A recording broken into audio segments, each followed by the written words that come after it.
దక్షిణ కాశ్మీర్లోని షోషియాన్ జిల్లాలో ఈ రోజు జరిగిన భీకర ఎన్కౌంటర్లో ముగ్గురు లష్కరే తోయిబా ఉగ్రవాదులు హతమయ్యారు. సరిహద్దు అవతల ఉన్న ఉగ్రవాద శిబిరాలపై కఠిన చర్యలు తీసుకున్న భద్రతా దళాలు ఇప్పుడు లోయ లోపల కూడా ఉగ్రవాద నిర్మూలన చర్యలను తీవ్రతరం చేశాయి. అధికారులు వెల్లడించిన వివరాల ప్రకారం షోపియాన్ జిల్లా పరిధిలోని షుక్రు కెల్లార్ అటవీ ప్రాంతంలో ఉగ్రవాదులు నక్కి ఉన్నారన్న పక్కా సమాచారం భద్రతా దళాలకు అందింది. దీంతో అప్రమత్తమైన సైనిక బృందాలు ఆ ప్రాంతాన్ని చుట్టుముట్టి కార్డన్ సెర్చ్ ఆపరేషన్ ప్రారంభించాయి. గాలింపు చర్యలు కొనసాగుతుండగా ఓ చోట ఉన్న ఉగ్రవాదులు భద్రతా సిబ్బందిని లక్ష్యంగా చేసుకుని కాల్పులకు తెగబడ్డారు. దీంతో భద్రతా దళాలు తక్షణమే ప్రతిస్పందించి ఎదురు కాల్పులు జరిపాయి.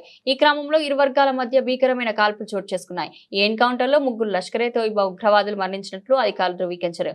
హతమైన ఉగ్రవాదుల నుంచి ఆయుధాలు, పేలుడు పదార్థాలు స్వాధీనం చేసుకున్నట్లు సమాచారం.